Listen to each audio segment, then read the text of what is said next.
Hey y'all, thanks for stopping in. Appreciate you taking time out of y'all's busy schedule. Stop in and see what it is I'm up to. It is Thursday, the 11th of May, 2023. Headed on 5 o'clock in the evening. I am headed over to Pandemonium Palace.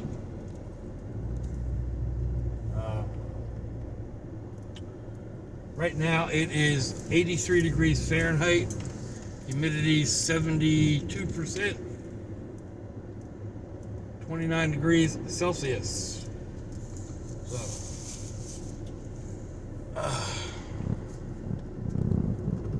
just had a message from the daughter asking if I would stay and watch the brats for several hours while they're out doing something or other.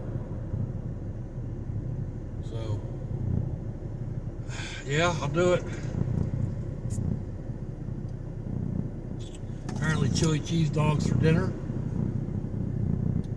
I don't know if I'm making them or if they're going to be made or what, but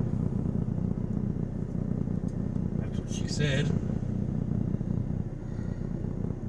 Man, people are screwed up.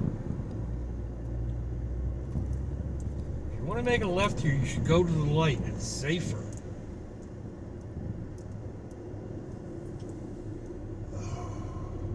Same thing if you want to cross 3 lanes of traffic to make a left at the next traffic light.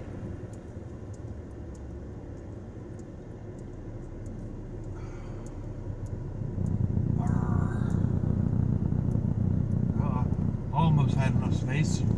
They're flying and reading papers as they're driving. That's, yeah, fantabulous.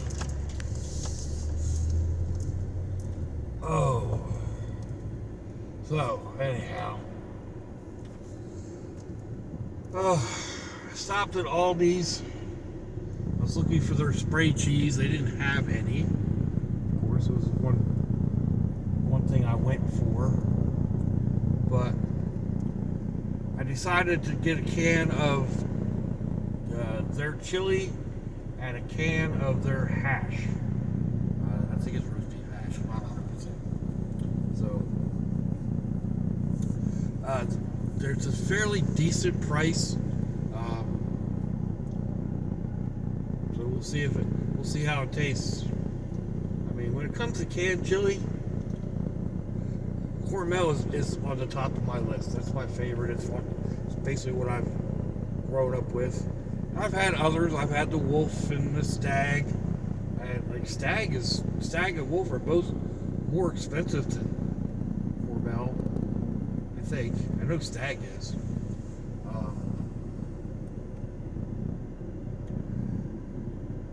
There's nothing wrong with them. I just prefer Hormel. And then like Dollar General brand chili is actually pretty good. Dollar Tree, if you doctor it up enough, it's okay. And I very seldom ever take a can of chili and warm it up and just eat it. that's not me. I always add hot sauce and usually peppers and onions, even if they're dehydrated. Probably cheese or cheese powder, or depending on where I'm at. So I seldom eat it as is.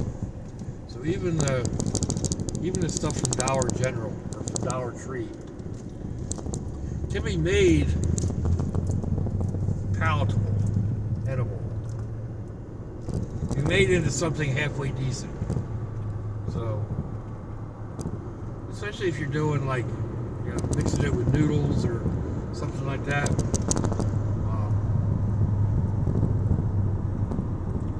They generally work. So anyway, yeah.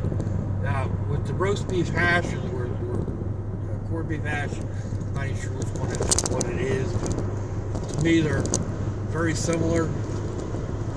Usually I get I think it's Mary Kay, something like that, or Libby's. They're usually pretty good. I had a can the other night from, I forget what brand it was. My goodness, it had a lot of fat in it. But once it, like, I like mine with a crust on it, so I leave it in the pan at a high heat and get a crust going, and then break it up, and get another crust going, and break it up and get another crust going, so the whole thing is just full of little tasty, crunchy bits. So.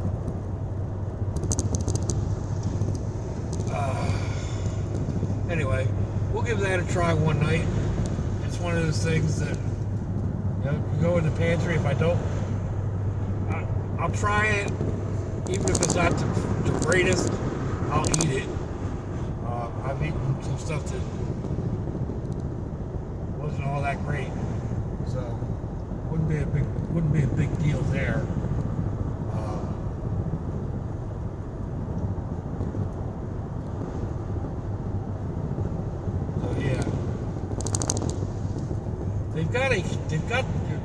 Aldi has their own brand of Spam, canned luncheon meat. So I thought about grabbing that as well, but I've got such a stockpile of alternative Spams that I need to work my way through. I don't know that it would be worth buying. Well, that kind of what hit my thought processes as I was looking at it. It's like, no, you got a whole shelf full of Spam clones. So,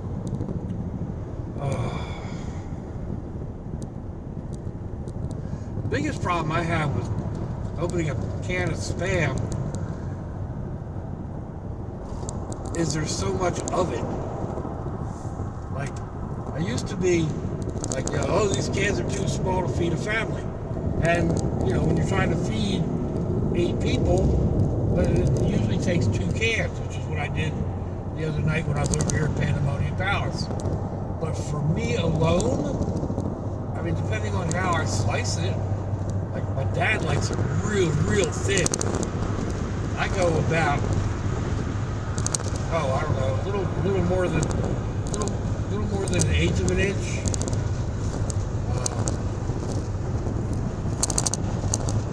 Not quite a quarter inch, but I'll get like eight good slices out of a can of Spam,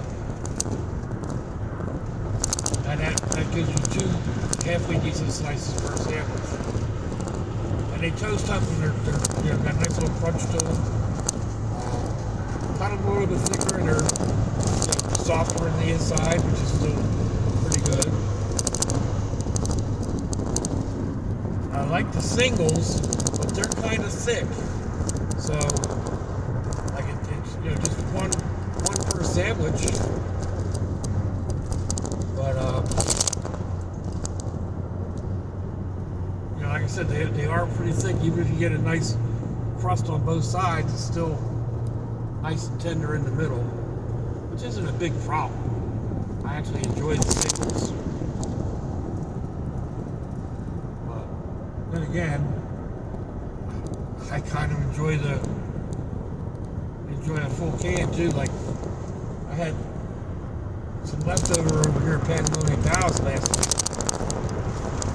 We didn't eat both full cans, so I just went in and used them as stacking materials.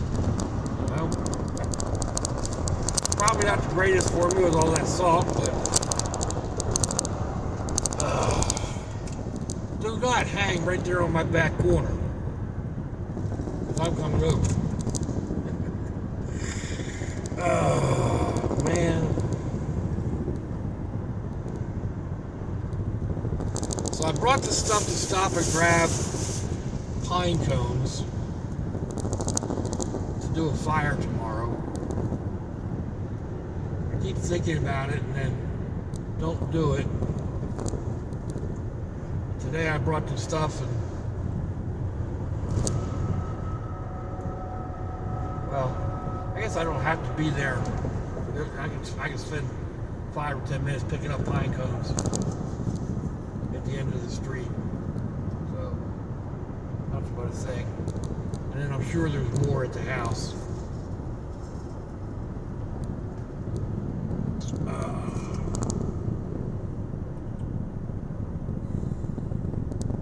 But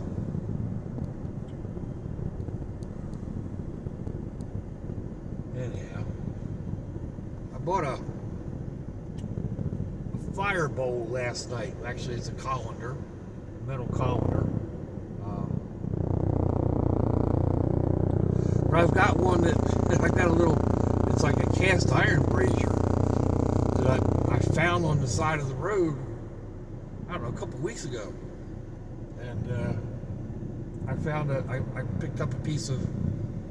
Well, I had a piece of stainless screening that I pulled out of my supplies, and have it sitting in there, so it's ready to burn. I just haven't gotten around to burning it. So, you know, what do I want to burn tomorrow night, or later tonight, or Saturday? So, I'm probably going to go with the cast iron one. I want to do some modifications to the colander. If you've been around a while, I did a fire out on the bank of the river using one of my utensil holders. I had it hanging. I was burning pine cones in that, and I kind of like that idea. So I was thinking of some sort of a hanging deal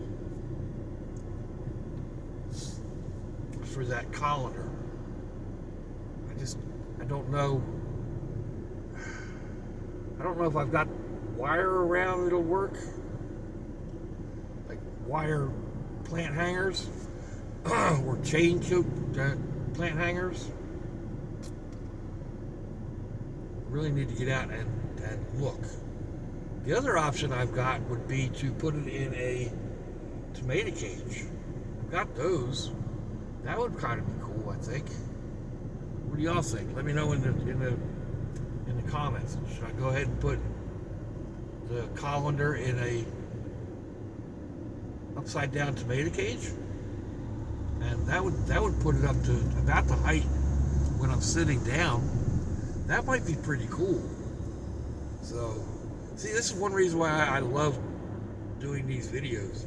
It gets my gray matter churning up there, and occasionally something sparks. So,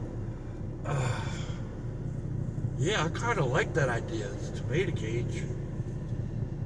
I mean, it's not as portable as what I was thinking. I was thinking of something it was like a big shepherd's hook that I could hang off the back of this down by the river. But yeah, that's a nice alternative idea. So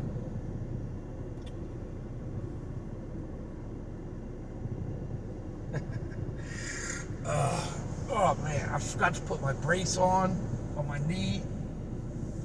It hasn't been bothering me. I walked a lot yesterday. Well, not a lot, but I walked a bit yesterday, and it started to aggravate me, and I got off of it. And like right now, I'm having the left foot to brake because my knee is bothering me. So I think if I had the brace on, it wouldn't have been so bad.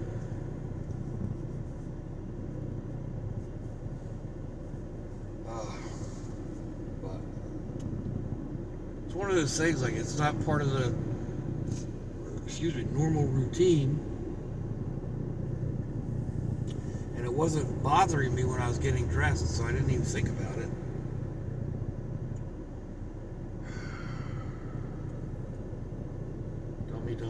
Dummy. Same thing with putting my ankle braces on. I didn't put either of those on this morning.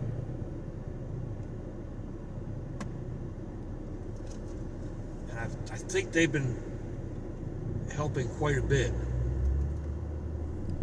Like, my ankles don't ache as much when I'm wearing them. And I'm a little bit more stable, like walking up and down stairs and whatnot, which is kind of what they're for. the heck are you doing out here, dude? Came out from the wrong light. And this one comes out of the wrong lane and cuts me off.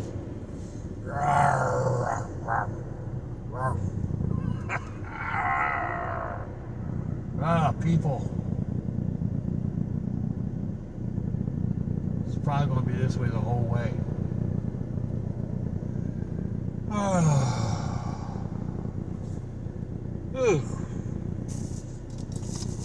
No way, I'm tired.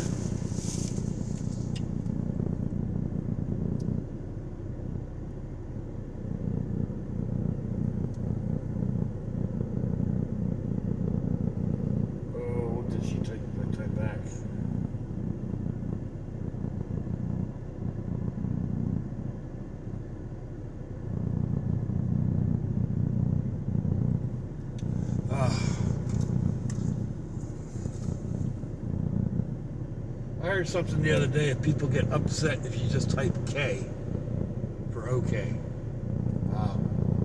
I've been doing that for years. Way back when text messages and whatever cost money, like when you had a pager or whatever.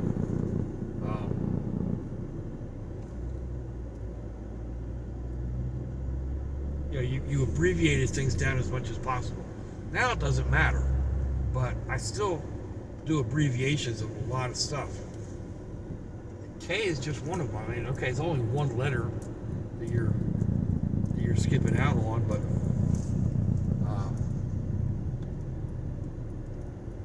I don't know.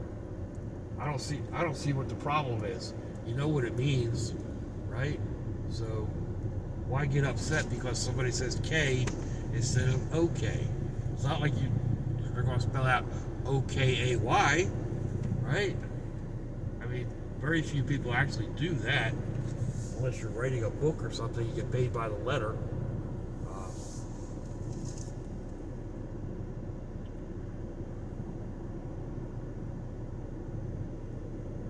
But yeah, I don't know. I guess people get perturbed about it. So, alrighty, whatever. None of my kids don't. My kids all use it too. Of course, now it's even easier on a phone. And if there's a question mark, my phone has a little thing that says "OK." You just push it, and it says "OK," O-K-A-Y. So, hey, that's not me spelling it. It's just the way it is. I think I traded for O.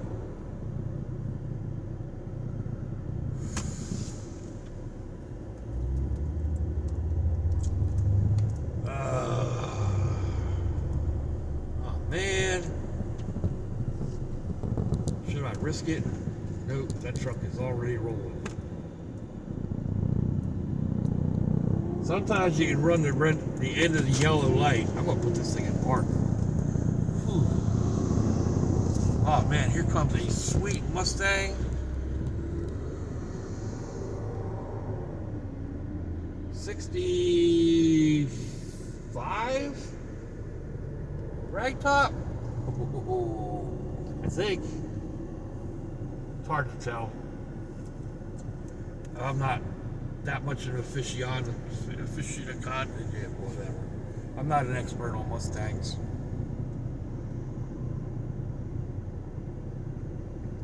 More of a jack of all trades. At least I recognized it as a Mustang, right?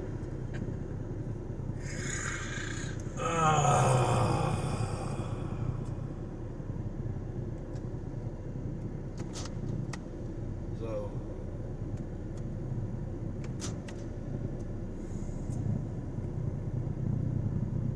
let's see what else is going on.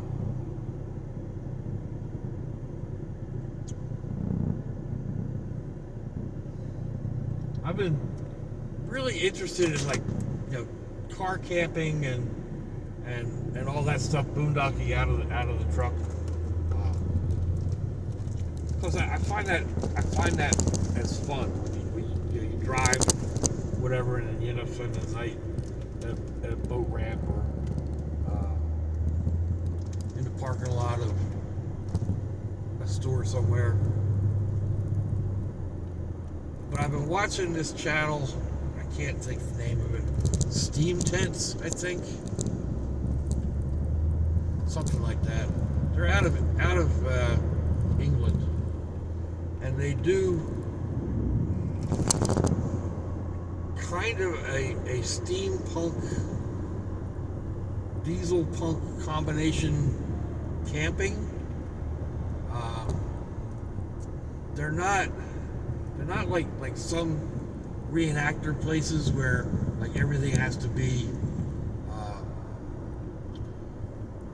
period authentic. You know, like if you're in the Viking Age, you're not allowed to wear glasses. You know, stuff like that, or even like if you're in the medieval age, you're not supposed to have carbon fiber arrows in your quiver. So, which I guess I could understand that one.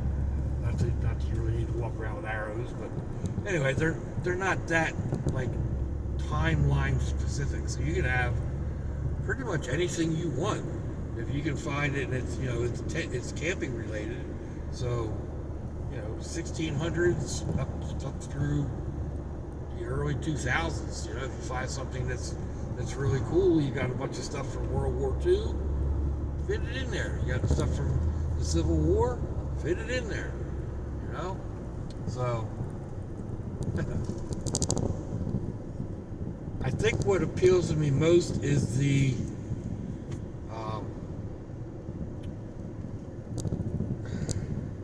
collecting of miscellaneous stuff. Like, I really need more miscellaneous stuff. I would need another vehicle just to store that type camping stuff. As it is right now,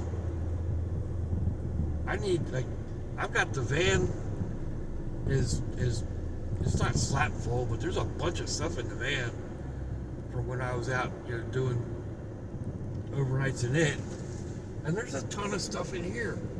So I could legit use a trailer to put everything in, just to empty this out.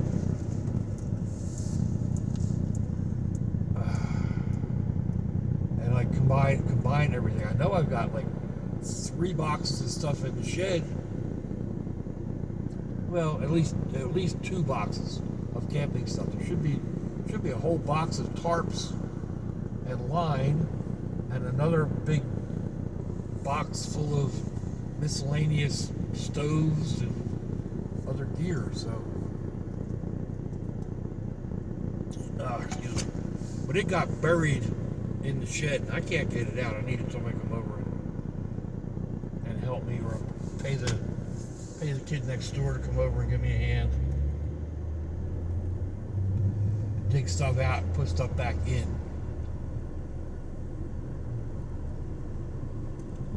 Because I know with even, you know, the best of my intentions or whatever, I'll get out there and go to move something and throw my back out, and then I'm laid up for 2 or 3 days, and I got stuff spread all over the yard, and the pain in the neck that runs the park will be all over my case. So don't need that. She does enough of that as it is.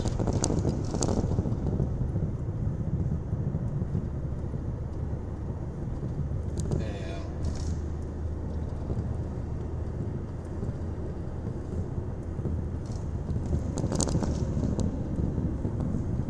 Still trying to figure out what's going on with the van.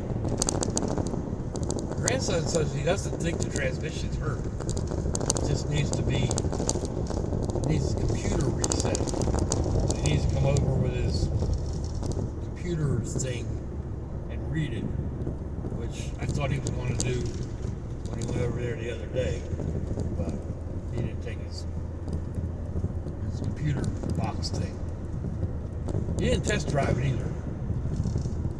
So, it's a new age of mechanics.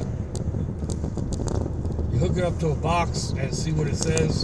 And if the box doesn't know, then it's junk. So I don't know. Call these R&R mechanics. Oh, excuse me. My daughter's first husband did that for a while. He went to school for mechanics. But all he did was, like, they would hook the car up to the diagnostic machine and then fix what the machine said was wrong. He couldn't go out and drive a car and come back and tell you, you know, well, yeah, it needs this or it needs that, or I think this or I think that. He had no idea. So, like, drivability is like the main thing for diagnosing a car. What is it doing? What's it sound like? When does it do it? Take it out and drive it and see what it's doing. Hook up to the machine. The machine isn't showing any codes. There can't be anything wrong with it.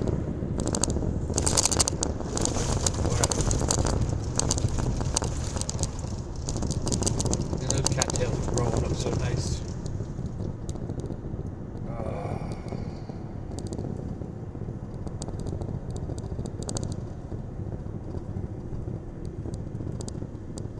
This road's a pain.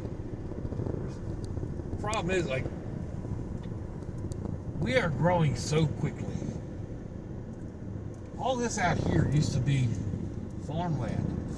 I don't know what it is now. It's empty. All the way back, like, we've been going past the factories and warehouses and stuff, and that used to all be farms too. Years ago, when we moved down here, we would come out with the kids and ride so they could see the horses and cows and pigs and sheep. And now, no, there's nothing out there. I think there's one field still that has cows in it. Anyway, it's building up so quickly. Even in the 2.5 years my daughter's been out here, they've added probably 1,000 homes. There's a couple of new developments down, like after we make this double right-hand turn up here, there's a couple of developments up that way that they threw in all kinds of homes. And there are all these little cookie cutter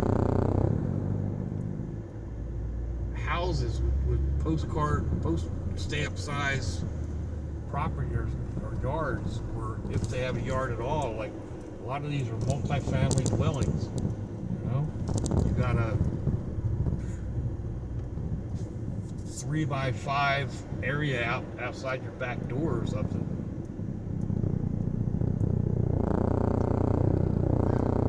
And you're spending $190,000. Oh man, people are crazy.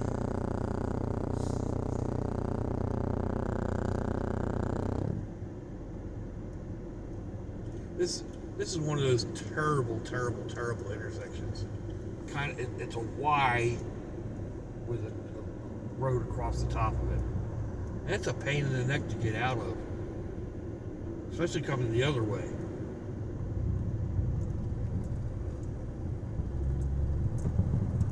Like I can't go the way we're going right now, or the opposite of the way we're going right now in the van, because I can't see traffic coming down that road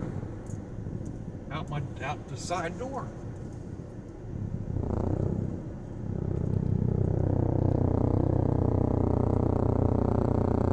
And they fly along here.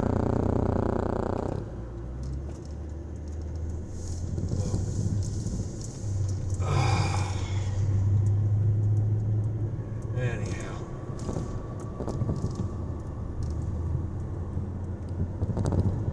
Got a weird whistling noise. I think it's a bell. Can't figure anything else out. Back to that drivability thing.